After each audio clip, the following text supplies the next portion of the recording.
Job లేక ఇబ్బంది పడుతున్నారా? అయితే మెడికల్ కోడింగ్ మీకు మంచి ఆప్షన్. వెంటనే కాల్ చేసి కోర్సులో జాయిన్ అవ్వండి. సుమన్ టీవీ సమర్పిస్తున్న వారు సిఎంఆర్ జ్యువెలరీ. దంతెరాస సందర్భంగా సిఎంఆర్ జ్యువెలరీ వారు అన్ని బంగారు ఆభరణాలపై తగ్గింపు ఇస్తున్నారు. తులం బంగారు ఆభరణాలపై 1500 రూపాయల తగ్గింపు, పాత బంగారం మార్పిడిపై 100 రూపాయలు అధికంగా పొందడం, అన్ని సిల్వర్ వస్తువులపై తరుగు మజూరీ లేదు. సిఎంఆర్ జ్యువెలరీ, దంతెరాస్ ప్రత్యేకం. నమస్తే రమగారు. నమస్తే రమగారు, భార్యాభర్తలు ఆస్తులు ఈ విషయం గురించి ఒక్కసారి మాట్లాడుకుందామండి. అంటే లీగల్గా సెక్షన్ల ప్రకారం మనం వెళ్ళొద్దు. జనరల్ వేలో ఎప్పుడు మనం ఏది మాట్లాడుకున్నా కూడా హెల్త్ ఇష్యూస్ మాట్లాడుకుంటాం, లీగల్ ఇష్యూస్ మాట్లాడుకుంటాం, బ్యూటీ గురించి మాట్లాడుకుంటాం. జనరల్గా ఎలా ఉంటుంది అనే ఒక కోణంలో మాట్లాడుకుంటాం కదా. అందులో భాగంగా ఇంటికి పెద్దయిన మగ మనిషి అకస్మాత్తుగా మరణించారనుకుందాం. అతని తాలూకు ఆస్తులు కానీ వచ్చే డబ్బు కానీ ఎవరికి చెందుతుంది? న్యాచురల్లీ భార్యకి, పిల్లలకి. ఇందులో తల్లిదండ్రుల పాత్ర ఎంతవరకు ఉంటుంది? అంటే ఇప్పుడు ఒక ఆయన మరణించి వాళ్ళ అమ్మా నాన్న ఇద్దరు ఉన్నారనుకో, అమ్మా నాన్న బాధ్యత ఎవరిది? కొడుకుదే. ఇప్పుడు ఒక ఆయన మరణించాడు, అతనికి తల్లిదండ్రి ఉన్నారు, భార్య పిల్లలు ఉన్నారు. ఇప్పుడు ఆయనకి ఏదైనా ఇన్సూరెన్స్ క్లెయిమ్ కానీ లేకపోతే ఆయనది ఏదైనా వీళ్ళు కూడా ఉంటే ఇన్సూరెన్స్ క్లెయిమ్స్ సాధారణంగా వస్తాయి. అవి వైఫ్కి, నామినీ ఎవరైతే వాళ్ళకి చెందుతాయి. ఒకవేళ అమ్మా నాన్నలు నామినీలు అనుకో, సాధారణంగా కుమారుడికి తండ్రి నామినీగా ఉండరు. అవును, కుమారుడికి అతని భార్య, అతని పిల్లలు, ఆయనకి భార్య పిల్లలు ఉంటారు. నామినీ ఎవరైతే వాళ్ళకి చెందుతాయి. న్యాచురల్లీ సహజంగా జరిగేది. అంటే ఇది లీగల్గా కూడా అదే జరుగుతుంది. అవునవును. భార్య పిల్లలు ఉంటే మరి పిల్లల బాధ్యత అమ్మాయిదే కదా. అలాగే భర్త డబ్బు వచ్చినప్పుడు భర్త తాలూకు అమ్మా నాన్న బాధ్యత ఎవరిది? ఖచ్చితంగా అమ్మాయిదే కదా. ఇప్పుడు ఇందులో లీగాలిటీ వ్యవహారం కాదు, లీగల్ కాదు. డబ్బులు నీకు వచ్చినప్పుడు నువ్వు పిల్లల్ని చూసుకోవాలి. భార్యకి వస్తుంది ఆస్తి కానీ ఇల్లు కానీ ఇంకోటి కానీ, ఆమె పిల్లల్ని చూసుకుంటూ ఈ పెద్దవాళ్ళని దాటిచ్చే పని కూడా మరి ఈఎంఐదే కదా న్యాచురల్. ఎందుకంటే ఆయన ఉంటే ఆయనే కదా చూసేవాడు. ఆయనే చూసేవాడు. ధర్మ సంబంధమైన వ్యవహారం ఇది. అవునండి. ఇప్పుడు అలా కాకుండా ఆయనకి డబ్బులు రాక అతనికి ఏదైనా బోల్డ్ ఆస్తిపాస్తులు ఉంటే అవన్నీ మేమే తీసుకుంటాం అని అతని పెళ్ళాం పిల్లల్ని బయటికి తోసేసే అమ్మా నాన్నలు కూడా ఒకళ్ళిద్దరి మధ్య కనపడుతున్నారు. కానీ చట్ట ప్రకారం అలా వెళ్ళదు కదా రమ్మగారు. చట్ట ప్రకారం అంటే వీళ్ళు క్లెయిమ్ చేసుకోవాల్సి వస్తుంది. ఆస్తులు అబ్బాయి పేరు మీద లేవు, ఆస్తులు తండ్రి పేరు మీదే ఉన్నాయి. ఆస్తులు తండ్రి పేరు మీదే ఉన్నాయి. కుమారుడు మరణించాడు, కోడల్ని పిల్లల్ని బయటికి తోసేసే వాళ్ళు కూడా కొంతమంది ఉంటారు. అప్పుడు వీళ్ళు తమ లీగాలిటీ కోసం ప్రయత్నం చేయాల్సి వస్తుంది. ఈయన మరణించాడు, ఈయనకి చెందవలసిన ఆస్తిలో కొంతైనా నా పిల్లలకి రాకపోతే నా పిల్లల భవిష్యత్తు ఏమిటని భార్య అడిగేందుకు అవకాశం ఉంది. కానీ ఒకవేళ ఆయన డబ్బంతా భార్యకి వస్తే పిల్లలకి వెళ్ళదుగా. మొదటే చిన్న పిల్లలు అనుకో, ఆ పిల్లల బాధ్యత ఈ అమ్మాయిది కదా. అతని పేరుతో ఇల్లు ఉంది, ఈ అమ్మాయి క్లెయిమ్ పెట్టుకుంది అనుకోండి, నా ఇల్లు నాకు కావాలని. ఇల్లు అమ్మాయి పేరు రాసి అది మైనర్ ఆస్తి, తండ్రి ఆస్తి పిల్లలకి వెళ్ళాలి. ప్రస్తుతం ఆ భార్య చేతిలో ఉంటుంది. ఆవిడ ఆ పిల్లల్ని చదివించుకుని పైకి తీసుకొచ్చుకొని తర్వాత భర్తది పిల్లలకు అప్పచెప్పుకుంటుంది. ఇందులో ఏంటంటే జయ, లీగల్ థింగ్స్ ఎంత ఖచ్చితంగా ఉంటాయో ఇందులో ధర్మం అనేది చాలా ప్రధానమైన పాయింట్. నా హక్కు అనేటప్పుడు వెనకాలే బాధ్యత ఉన్నది అనేది ఇటు కోడలైతే కోడలు, తల్లిదండ్రులైతే తల్లిదండ్రులు. అదే ఒకే నాణ్యానికి ఒకవైపు హక్కుల కోసం పోరాడితే బాధ్యతని తప్పకుండా తీసుకోవాలి. పెద్దవాళ్లే ఆస్తుల పెద్దవాళ్ళ చేతిలో ఉంటే వాళ్ళు అతని భార్య పిల్లల యొక్క బాధ్యతని పెద్దవాళ్ళు తీసుకోవాలి. ఒకవేళ ఆస్తి స్వాస్తులు ఈవిడికి దఖలు పడితే కనుక భార్యకి ఆస్తిపాస్తి కానీ లేకపోతే క్లెయిమ్ చేయబడిన డబ్బు కానీ, ఇన్సూరెన్స్ ఆయన ప్రమాదవశాత్తు పోయారు, ఆయనకి ఇన్సూరెన్స్ ఉంది, లేదా ఇంకోటి సడన్గా పోయారు, డబ్బు వస్తుంది ఎంతో కొంత. ఈ వచ్చిన డబ్బులో పెద్దవాళ్ళకి కొంత ఇచ్చి దీంతో మీరు ఉండండి అనైనా చెప్పచ్చు. లేదా వాళ్ళని తమతోటే ఉంచుకుంటే పెద్ద దిక్కుగా ఉంటారు, వాళ్ళని కూడా ఈవిడే చూసుకోవటం. ఇది కొంచెం కష్టసాధ్యమైన సంగతి. అత్తమామల్ని కోడళ్ళు భరించడం అనేది కొంచెం ఈ రోజుల్లో జరిగే వ్యవహారం కాదు. ఎవరో ఉంటారు ఒకళ్ళు సీతమ్మ తల్లులు, సాధారణంగా సాగదు. వాళ్ళు సెపరేట్ అయిపోతారు, వీళ్ళు సెపరేట్గా ఉంటారు. అలాంటప్పుడు బంధువులు నలుగురు చేరి ఒక మంచి మాట మాట్లాడి, చట్టాల దాకా కోర్టుల దాకా వెళ్ళొద్దు, అంత మటుకు వెళ్ళిపోకండి, తెగేదాకా లాక్కోకండి. నువ్వు కాదన్నా వాళ్ళ ఇంటి పేరే నీ పిల్లలకి వస్తుంది, నువ్వు కాదన్నా వాళ్ళవే పోలికలు నీ పిల్లలకి వచ్చేది. హెరిడిటరీ వాళ్ళదే వస్తుంది. అన్నీ వాళ్ళవే కదా, అన్నీ వాళ్ళవేగా. నువ్వేం కాదంటావు? బాధ్యతను ఒకదాన్నే నువ్వు కాదనేది. ఈ పని చెయ్యొద్దని నలుగురు పెద్దవాళ్ళు కూర్చొని పోనీ పెద్దవాళ్ళకి కొంత అమౌంట్ ఇప్పించి, కుమారుడు ఉంటే అతనే బతుకున్నంత కాలం చూసుకునేవాడు. ఇప్పుడు కుమారుడు లేనప్పుడు ఏం చేయాలి? కొంత అమౌంట్ వాళ్ళ పేరున వేయటము, బ్యాంకులో వేసి నెలకింతని వాళ్ళకి వచ్చేలాగా ఏర్పరచడము, అప్పుడప్పుడు కోడలు కాస్త యోగక్షేమాలు కనుక్కుంటేను ఉంటే ధర్మ సంబంధమైన వ్యవహారం. ఇవి ఎలా ఉంటాయంటే, నువ్వేం చేసావో రేపు నువ్వు అది పొందుతావు ఖచ్చితంగా కదా. నువ్వు ఇప్పుడు పెద్దవాళ్ళని తీసి బయట పారేసేస్తే రేపొద్దున నీ పిల్లలు నిన్ను తీసి బయట పారేస్తారు. అది జరగదని చెప్పలేం కదా మనం, చెప్పలేము. నా కొడుకు బంగారు కొండ, నేను అల్లారు ముద్దుగా పెంచుకున్న వాడు నేను లేదే ఉండలేడు నా పిల్లాడు, నా కొడుకు నేను లేకుండా ఉండలేడని చాలా ప్రగాఢ విశ్వాసం ఉంటుంది తల్లికి. మరి నీ మొగుడు కూడా ఇంకొక తల్లికి కొడుకే కదా, ఆవిడ కూడా అలానే అట్లాగే అనుకుంటుంది. ఎవరైనా తల్లులు అలాగే అనుకుంటాం. ఏ తల్లి అయినా నా పిల్లాడు నేను లేకుండా ఉండలేడు, నేను చాలా ఇంపార్టెంట్ నా కొడుక్కి అని భావిస్తాం. కాకపోతే అది ఎట్లా వస్తుందంటే, ఇది ఇప్పుడు నువ్వు ఇక్కడ చేయకపోతే రేపు నీకు రాదేమోనన్న భయం నీకు ఉండాలి ఖచ్చితంగా. ధర్మ సంబంధమైన భయాలు ఇవి. నలుగురు ఆ మాట చెప్పాలి. నువ్వు ఇప్పుడు వాళ్ళు సరిగ్గా చేయి, రేపు నువ్వు సరైన దాన్ని పొందుతావు. నువ్వు సరిగ్గా చేయకపోతే నీకు సరైనది రాదు. ఇప్పుడు చట్ట ప్రకారం తల్లిదండ్రులకి అందులో భాగం ఉన్నా లేకపోయినా మీరు అన్నట్లుగా ఒక ధర్మం ప్రకారం నా భర్త ఉంటే ఆయనే చూసుకునేవారు, ఆయన లేరు కాబట్టి ఖచ్చితంగా వీళ్ళని చూసుకోవాల్సిన బాధ్యత నాదే అనే ఆలోచన ఆ మనిషికి ఉండాలి. ఇప్పుడు లీగల్గా కూడా నువ్వు పార్వతి గారిని అడుగు ఈసారి. నాకు ఈ పాయింట్ మీద నాకు బాగా అవగాహన లేదు.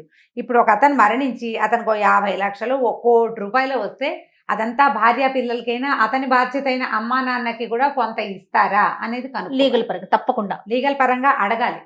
అడిగితే అది కొంతమంది పెద్దవాళ్ళకి లెస్ అవ్వచ్చు. అవునవును, ధర్మంగా చెప్తున్నా నేను, ఇట్లా చూస్తే బాగుంటుంది అని. అవునో కాదో చట్ట ప్రకారం ఏ అవకాశము వాళ్ళకి లేదు. నామినీ ఆ అమ్మాయి కాబట్టి ఆవిడకే మొత్తం వస్తుంది, వీళ్ళకి రూపాయి ఇవ్వక్కర్లేదు అంటే ఇక చేయగలిగేదేం లేదు. క్లెయిమ్ చేసుకోవచ్చు, ఎందుకంటే ఈ అమ్మా నాన్న ఆ చనిపోయిన అతని బాధ్యత కాబట్టి ఇది కోర్టు కన్సిడర్ చేస్తుంది దీన్ని అని ఏమైనా ఒక ఇది ఉంటే గనక ఒక పాయింట్. అద్భుతం. ఈ పెద్దవాళ్ళని చివరి రోజుల్లో పాపం వాళ్ళు దిక్కుమాలిపోకుండా, కుమారుడు మరణించిన వాళ్ళ జీవితం ఉన్నంతకాలం వాళ్ళకి ప్రశాంతంగా ఒక ముద్ద అన్నం తినేందుకు అవకాశం ఉంటుంది కదా. ఇది ఒక మంచి పాయింట్. తప్పకుండా లీగల్ క్వశ్చన్స్ లో దీన్ని భాగంగా చేసుకోవాలి. తప్పకుండా రమ్మగారు. నెక్స్ట్ నేను ఈసారి పార్వతి గారిని కలిసినప్పుడు డెఫినెట్ గా ఇది రేస్ చేస్తాను. మీరు ఇంతకు ముందు ఇంకొకటి అన్నారు చూడండి, ఆస్తిపాస్తుల విషయంలో తల్లిదండ్రుల చేతిలోనే ఉన్నాయి అంటే ఈ అమ్మాయి అత్తమామల చేతిలోనే ఉన్నాయి, భర్త చనిపోయాడు అనుకుందాం.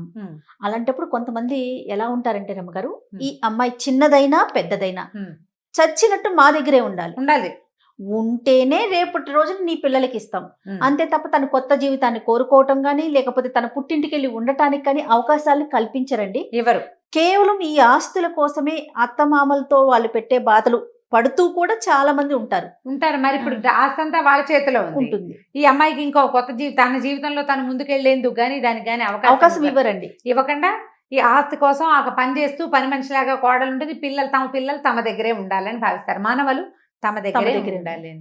ఇప్పుడు ఇందులో ధర్మం పక్కకు పెడితే, అయ్యో పాపం అమ్మాయికి మళ్ళీ జీవితం అలాంటివి కాకుండా ఇబ్బంది పెట్టకుండా ఉంచుకోవచ్చు కదా. పోనీ ఇబ్బంది పెట్టకుండా కూతురైనా కొడుకైనా నువ్వేనమ్మా, కోడలైనా కొడుకైనా నువ్వే, వాడు పోయాడు, నువ్వు మా దగ్గరే ఉండు, నువ్వు ఎక్కడికో పరిగెత్తడం ఎందుకు, 4 రోజులు వెళ్ళి మీ అమ్మగారింట్లో ఉండొద్దు కానీ ఇక్కడే ఉండు, మనం అంతా కలిసి ఒకే చోట ఉంటాం, ఉండి పిల్లల్ని పెంచుకుందామని పెద్దవాళ్ళు ఎవరైనా అమికబుల్గా అంటే చక్కగా చెప్తే హాయిగానే ఉండొచ్చు, శుభంగా జరిగిపోతుంది.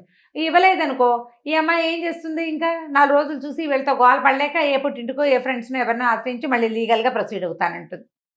తాతాస్తిలో కొడుక్కి వాటా లేదు కానీ మనవాళ్ళకి కదా, మనవాళ్ళకు ఉంటుంది. మైనర్ ఆస్తి అంటారు కదా, వాళ్ళు అమ్మడానికి వీల్లేదు. పెద్దవాళ్ళకు కూడా తమను చూడ్డానికి ఒక మనిషి ఉండాలని కోరిక ఎవరికైనా ఉంటుంది. ఆ ఉన్న అమ్మాయిని చెడగొట్టుకోకుండా ప్రేమగా ఉంచుకుంటే జయ, ఇది గుర్తొచ్చింది నాకు ఒక సంగతి.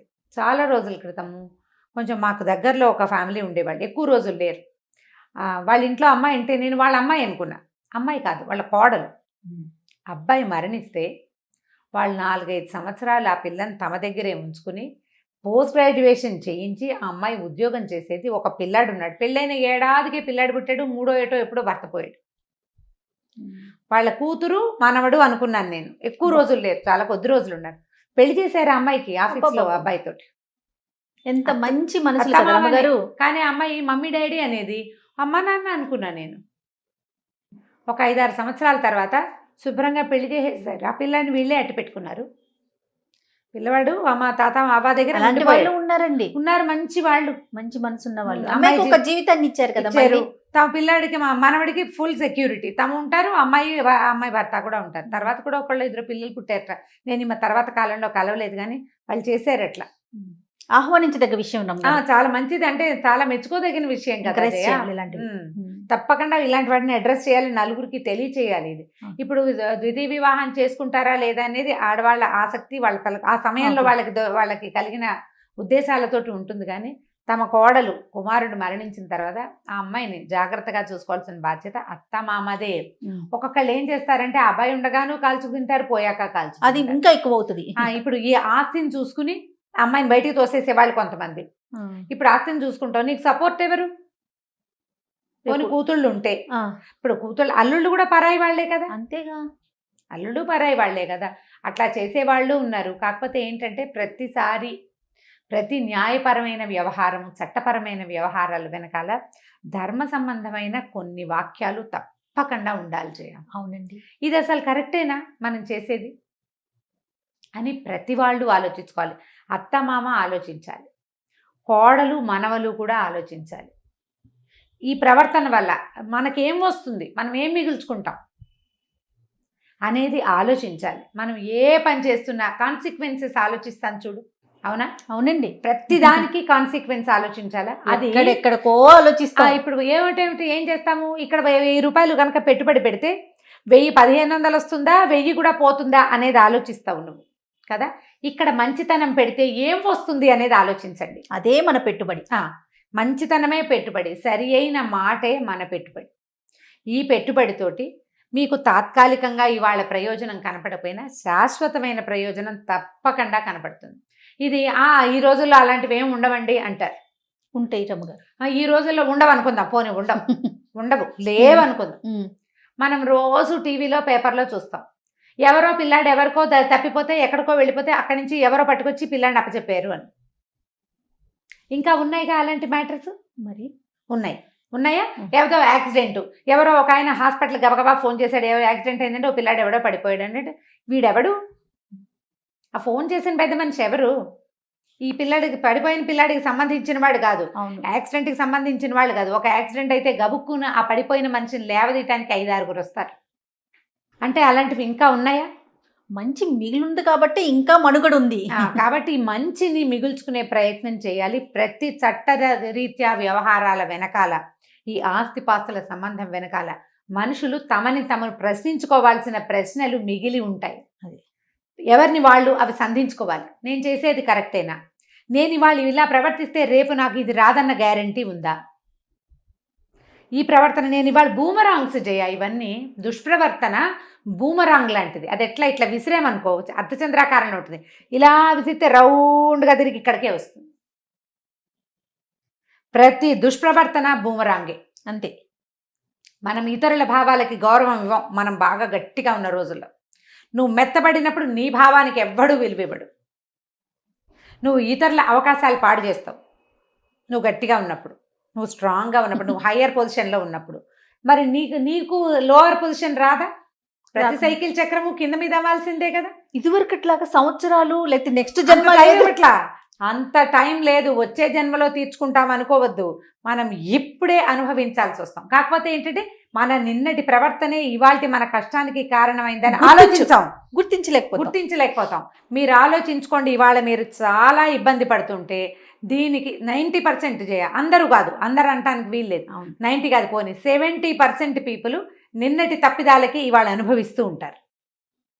అయినా దాని నుంచి గుణపాఠం మాత్రం నేర్చుకోరు రమ్మగారు కొంతమంది. గుణపాఠం నేర్చుకోండి, మీ బాధ్యతలు మీరు గుర్తెరగండి. మీ హక్కులు ఉన్న చోట బాధ్యత తప్పకుండా ఉంటుంది. ఈ ఆస్తిపాస్తుల వ్యవహారాల్లో బాధ్యత అనే పాయింట్ని కూడా యాడ్ చేసుకోండి హక్కుతో పాటు. హక్కు పెద్దది, బాధ్యత చిన్నది, అదైనా తీసుకోండి. చిన్న బాధ్యత తీసుకోండి, పెద్ద హక్కులో చిన్న బాధ్యత ఉండాలి. ఎందుకు రమ్మగారు, ఈవెన్ అడ్వకేట్స్తో మాట్లాడుతూ ఉంటాను నేను, మన పార్వతి గారు ఇలాంటి వారితో మాట్లాడతానా, వారు ఏమంటారంటే ప్రతి చిన్న విషయానికి కోర్టు మెట్లు ఎక్కమాకండి, జడ్జిమెంట్స్ కోసం తిరగమాకండి, మీలో మాట్లాడుకోండి, కుటుంబ సంబంధాలు, కుటుంబ బాంధవ్యాలు పెంచుకోవాలి, కూర్చొని మాట్లాడుకోండి. ఎవరైనా ఒక మధ్యవర్తిని పెట్టుకుని మాట్లాడుకోండి. ఈ మధ్యవర్తి వాళ్ళ చుట్టం కాకూడదు, మీ చుట్టం కాకూడదు. అది మధ్యలో పెద్ద మనుషులను కూర్చోబెట్టుకుని కనీసం ఒక లాయర్ దగ్గర అయినా సరే డిస్కస్ చేసి తేల్చేసుకుంటే సరిపోతుంది. బాధ్యతలు తీసుకోవడానికి రెడీగా ఉండండి. బాధ్యత తీసుకున్న వాడికి ఎప్పుడు హక్కు ఉంటుంది. మీ డబ్బులోనే కాదు, ప్రపంచం మీద హక్కు వస్తుంది మీకు. కరెక్ట్ రమ్మగారు. యూనివర్స్ మీకు చాలా హక్కులు ఇస్తుంది. దాన్ని గుర్తెరిగి ప్రవర్తించాలి. మనం కలియుగాంతంలోకి వచ్చేసాం, చివరికి పోతాం. ఈ చట్టపరమైన వ్యవహారాలకి ధర్మపరమైన వ్యవహారాన్ని కొద్దిగా జోడించండి. ఇది పెద్దది, అది చిన్నది. నేను చెప్పిందే, హక్కు పెద్దది, బాధ్యత చిన్నది. దానికి ఇది జోడిస్తే ఎంత పర్ఫెక్ట్గా వెళ్తుందో జీవితం. ఎవరైనా మీ ఫ్రెండ్స్, చుట్టాలు, బంధువులు మన ఇంట్లో ఆడపిల్లలే లేదా మన ఇంట్లో మగపిల్లలే ఇట్లా అధర్మంగా ప్రవర్తిస్తుంటే పక్కనున్న వాళ్ళు ఒక వాకి అరే అట్లా చేయొద్దురా, ఇది పొరపాటు, ఇది చేయొద్దు, కనీసం ఇంత మాత్రం బాధ్యత తీసుకో అని కరెక్ట్ చేయండి. ఆమె వాళ్ళని చూడాల్సిన అవసరం నీకేం లేదు, ఎంకరేజ్ చేయొద్దు. చెప్పకండి, చెప్పద్దు. అవునండి. ఎంకరేజ్ చేసిన వాడు కూడా అనుభవించాల్సి వస్తాడు తప్పకుండా. యూనివర్స్ వదిలిపెట్టదు ఎవ్వరిని, ప్రపంచం వదలదు. అవును రమ్య గారు. ఒకవేళ వదిలేస్తుందని అవేమి లేవండి అన్నా కూడా మీ లోపల వాడికి తెలుసు మనం అనుభవిస్తున్న సంగతి. మీరు పైకి చెప్పకపోవచ్చు, ఒప్పుకోకపోవచ్చు, లోపల ఒప్పుకోండి. కనీసం కరెక్ట్ చేసుకోండి మీ విధానాన్ని. ఈ ఆస్తిపాస్తుల కోసం, డబ్బుల కోసం మనుషుల్ని పోగొట్టుకోకండి. మన ప్రపంచం బహు చిన్నది, యూనివర్స్ చాలా పెద్దది. అదే మనని చూస్తూ ఉంటుంది, ప్రకృతి చూస్తూనే చూస్తుంది. ఉంటుంది. అంతే. కాబట్టి దానికోసం ఈ డబ్బు వ్యవహారాల్ని కొంచెం బాధ్యతతోటి జోడించి జాగ్రత్తగా చేయండి. మనతోటి ఉన్న బయట నుంచి వచ్చిన ఆడపిల్లల్ని, వాళ్ళ హక్కుల్ని గౌరవించండి. మీతో పాటు ఉన్న పెద్దవాళ్ళని మన బాధ్యతగా గుర్తెరిగి ప్రవర్తించండి. అప్పుడు సెట్, ఇంకేం ఇబ్బంది ఉండదు. రైట్ రమ్ గారు. నమస్తే. నమస్తే జయ.